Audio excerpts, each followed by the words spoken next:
Hello guys, new day new vlog new location. मैं आपका दोस्त आपका भाई आसिफ गाजियाबादी। आज मैं आपको लेकर आया हुआ हूँ दिल्ली के कुतुब मीनार कॉम्प्लेक्स में, और यहाँ पर आज मैं आपको दिखलाने वाला हूँ मामलुक वंश के सबसे मजबूत बादशाह यानी कि गुलाम वंश के सबसे मजबूत बादशाह शमसुद्दीन इल्तुतमिश अल्तमश का ये मकबरा। तो कौन थे ये आखिर शमसुद्दीन इल्तुतमिश अल्तमश, ये इस ब्लॉग में मैं आपको बतलाने वाला हूँ। साथ साथ ये खूबसूरत मकबरा ये मैं आपको यहाँ दिखलाने वाला हूँ। तो जल्दी से स्टार्ट करते हैं ये ब्लॉग स्टार्ट करने से पहले आपसे मेरी रिक्वेस्ट है, अगर आप मेरे चैनल पे नए हैं तो प्लीज़ चैनल को सब्सक्राइब कर दीजिए और वीडियो को लाइक कर दीजिए। तो जल्दी से शुरू करते हैं ये ब्लॉग। ये आप देख सकते हैं, ये है ये मकबरा शमसुद्दीन इल्तुतमिश अल्तमश का। ये आप देख सकते हैं, ये स्क्वायर शेप मकबरा है और इसके ऊपर की गुंबद आप देख सकते हैं। गुंबद फ़िलहाल नहीं है, ऐसा नहीं है कि इसमें गुंबद कभी बनाई ही नहीं गई। इसमें 2 बार गुंबद बनाई गई थी। एक बार जब ये मकबरा बनवाया गया था उसी समय गुंबद बनवाई गई थी। एक बार फिरोज शाह तुगलक के टाइम पर ये गुंबद इसमें बनाई गई थी, लेकिन गुंबद इसमें रुक ही नहीं पाती, पता नहीं क्या वजह है। बाकी आप ये मकबरा देखिए, फ़िलहाल ये स्क्वायर शेप ये मकबरा है। ये आप देख सकते हैं लाल बलुआ पत्थर और ये पहाड़ी पत्थर का यूज़ करके इसको बनाया गया है। ये आप यहाँ से देख सकते हैं। तो गाइस, इस मकबरे के अगर हम इतिहास की बात करें तो ये मकबरा उन्होंने अपने जीवन काल में ही यानी कि 1235 में ही ये मकबरा उन्होंने स्वयं बनवा दिया था अपने जीते जी। तो आप देख सकते हैं उस टाइम पर लोगों को अपने जीते जी जो महल वगैरह बनवाते थे, उसके बाद जो सबसे ज़्यादा जो प्रीफरेंस दी जाती थी अपने मकबरे की, यानी कि मरने के बाद उनको कहाँ दफनाया जाएगा, इसका भी वो मुकम्मल इंतज़ाम करके जाया करते थे। तो ये मकबरा उन्होंने अपने जीवन काल में ही बनवा दिया था 1235 में। यानी कि उनका जो बड़े बेटे थे नसीरुद्दीन महमूद, जिनका सबसे पहला मकबरा अगर आपने नहीं देखा है तो मेरे चैनल पर सुल्तानगढ़ी का मकबरा, उसका व्लॉग मैंने ऑलरेडी अपलोड किया हुआ है। वो मुस्लिम आर्किटेक्चर का दिल्ली सल्तनत में सबसे पहला मकबरा बना था, तो उसका व्लॉग भी आप जाकर देख सकते हैं। फ़िलहाल मैं चल रहा हूँ इस मकबरे के अंदर और ये मकबरा मैं आपको अंदर चलकर दिखलाने वाला हूँ। तो गाइस, ये आप देख सकते हैं, इस पर अगर आप देखेंगे तो कुरान शरीफ की आयतें इस पर जो हैं उतारी हुई हैं। ये आप यहाँ से देख सकते हैं, जो कि बेहद ही खूबसूरती से ये वर्क किया गया है। ये आप देख सकते हैं, ये इसका जो मेन एंट्री गेट है, इस पर कुरान शरीफ की आयतों को बखूबी उतारा गया है। ये आप यहाँ से देख सकते हैं और यहाँ से चल रहे हैं हम अंदर, और अंदर से भी ये मकबरा अगर हम देखेंगे तो ये आप देखेंगे बेहद ही खूबसूरत तरीके से इसको डिज़ाइन किया गया है। और कुरान शरीफ की आयतें जैसे कि मैंने बतलाया था बीच बीच में यहाँ पर उकेरी गई हैं। तो ये आप देख सकते हैं, यहाँ पर लाल बलुआ पत्थर और ये वाइट संगमरमर का यूज़ करके इसको बेहद ही खूबसूरत डिज़ाइन इसको दिया गया है। तो ये आप यहाँ से इसको देख सकते हैं।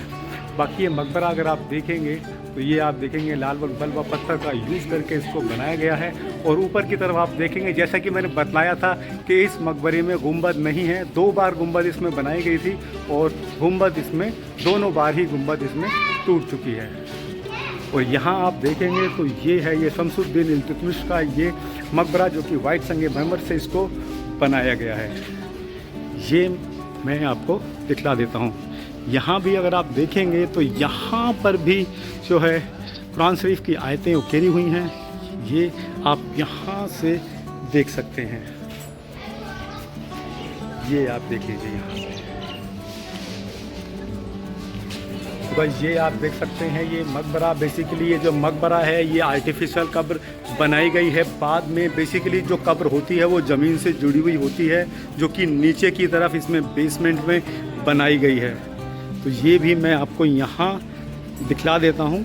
यहाँ से अगर आप देखेंगे तो यहाँ नीचे की तरफ इसमें एक बेसमेंट है, यहाँ पर जिसमें कि जो मेन कब्र है वो नीचे की तरफ ज़मीन से जुड़ी हुई कब्र यहाँ पर बनी हुई है। और ये जो है ये पब्लिक को दिखाने के लिए एक आर्टिफिशियल कब्र बनाई जाती है। तो ये आप यहाँ से देख सकते हैं। फ़िलहाल हम चल रहे हैं यहाँ से बाहर की तरफ, और ये बाहर जाने का जो रास्ता आप देखेंगे इस पर भी अगर आप देखेंगे तो यहाँ पर कुरान शरीफ की आयतें यहाँ पर उकेरी गई हैं।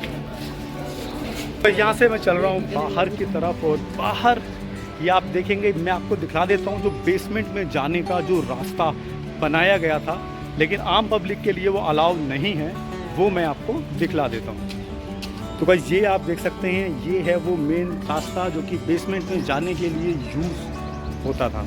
फ़िलहाल आम पब्लिक के लिए ये रास्ता बंद किया हुआ है और आम पब्लिक के लिए ये जो मकबरा है ये ही ओपन है, यहाँ से ही वो देख सकते हैं। इल्तुतमिश अल्तमश, इनके अगर इतिहास की बात की जाए तो ये कुतुबुद्दीन ऐबक के दामाद हुआ करते थे, यानी कि उससे पहले ये इनके एक गुलाम भी हुआ करते थे। कुतुबुद्दीन ऐबक जो कि खुद मोहम्मद गोरी के ग़ुलाम हुआ करते थे, तो ये ग़ुलामों के ग़ुलाम हम इनको बोल सकते हैं, और जिन्होंने आगे चलकर दिल्ली सल्तनत की नींव रखी और मतलब कि दिल्ली सल्तनत को बेहद ही ज़्यादा मजबूत किया। ऐबक जहाँ उन्होंने अपनी राजधानी लाहौर को चुना था, वहीं जब इल्तुतमिश सत्ता में आए और तो उन्होंने अपनी राजधानी दिल्ली को चुना, तो उन्होंने अपनी राजधानी यहाँ दिल्ली बनाई और यहाँ से शुरुआत होती है दिल्ली सल्तनत की। तो एक तरह से इनको दिल्ली सल्तनत का पहला सुल्तान बोला जा सकता है, क्योंकि उससे पहले जो भी सुल्तान आए, जैसे कुतुबुद्दीन ऐबक का पोलो खेलते हुए घोड़े से गिरकर उनका इंतकाल हो गया था। उनके बाद उनके बेटे आराम शाह अपने नाम के मुताबिक वो रहे, और तो उनसे जो है तुर्क सरदार बिल्कुल भी खुश नहीं थे, तो उन्होंने उनको गलती से उतार दिया और इल्तुतमिश अल्तमश को अपना बादशाह मुकर्रर किया। इल्तुतमिश अल्तमश ने अपना जैसे ही वो बादशाह बने, उन्होंने अपनी राजधानी दिल्ली को बनाया और यहाँ से शुरुआत होती है दिल्ली सल्तनत की। बादशाह बनने के बाद उन्होंने सबसे पहले चालीसा का गठन किया, जिसमें कि 40 सरदार उन्होंने अपने अंडर खड़े किए थे कि जो भी राज्य में मतलब कोई भी प्रॉब्लम हो, कुछ भी हो, उस चीज़ के लिए वो 40 सरदार उनको रिपोर्ट किया करते थे।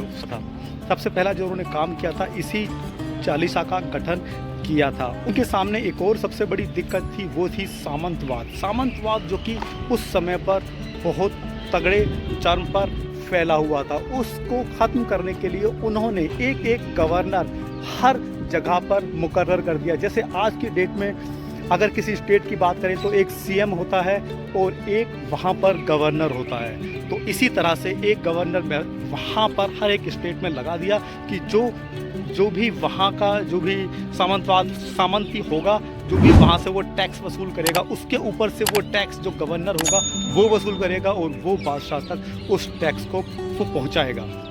इल्तुतमिश के सबसे बड़े कामों में एक काम ये है कि उन्होंने ही सबसे पहले तांबे और पीतल के सिक्के चलवाए थे, जिससे कि व्यापार वर्ग काफ़ी मजबूत हो गया था और व्यापार करना काफ़ी आसान हो गया था।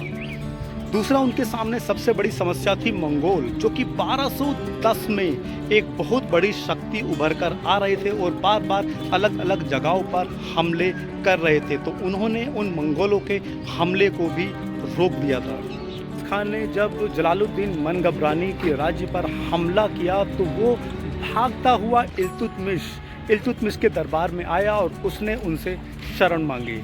तो इल्तुतमिश ने, क्योंकि वो मंगोलों से कोई भी पंगा लेना नहीं चाहते थे, वो कोई भी मतलब किसी तरह की परेशानी अपने ऊपर या अपने राज्य के ऊपर मोल लेना नहीं चाहते थे, तो उन्होंने जलालुद्दीन मनगबरानी को बेहद ही शांत स्वभाव में मना कर दिया कि आपको हिंदुस्तान का वातावरण आपको रास नहीं आएगा, तो हम आपकी कोई हेल्प नहीं कर सकते। तो इस तरह उन्होंने मंगोलों की आफत को एक तरह से उस टाइम पर हिंदुस्तान से रोक दिया था। की अगर बात करें तो मंगोल एक ऐसी नस्ल थी जो जिधर से निकलती थी उधर का एरिया पूरा तबाह कर दिया करती थी। तो ये इन मंगोलों से हिंदुस्तान को बचाने वाले, सबसे पहले बचाने वाले इल्तुतमिश थे। हालांकि बाद में अलाउद्दीन खिलजी और तुगलक वंश के संस्थापक गयासुद्दीन तुगलक, फिरोज तुगलक, सभी लोगों ने मंगोलों का आगे चलकर सामना किया। शमसुद्दीन इल्तुतमिश अल्तमश ये पहले ऐसे बादशाह रहे हैं जिन्होंने वुमेन पावर को इनकरेज किया। अगर आप देखेंगे इतिहास में तो इन्होंने अपनी बेटी रजिया सुल्ताना को सबसे पहले बादशाह मुकर्रर किया था। रजिया सुल्ताना का फुल व्लॉग मेरे यूट्यूब चैनल पर अवेलेबल है, आप वहां जाकर उसको आराम से देख सकते हैं। तो गाइस ये थी मेरी एक छोटी सी कोशिश आपको ये श्री शमसुद्दीन इल्तुतमिश का ये मकबरा आपको दिखलाने की। उम्मीद करता हूँ आज का ये व्लॉग आपको अच्छा लगा होगा। अच्छा लगा हो तो प्लीज़ लाइक कर दीजिएगा, इन चैनल को सब्सक्राइब कर दीजिएगा। मिलते हैं एक और नए ब्लॉग में, तब तक के लिए good bye. Thank you so much. जय हिंद।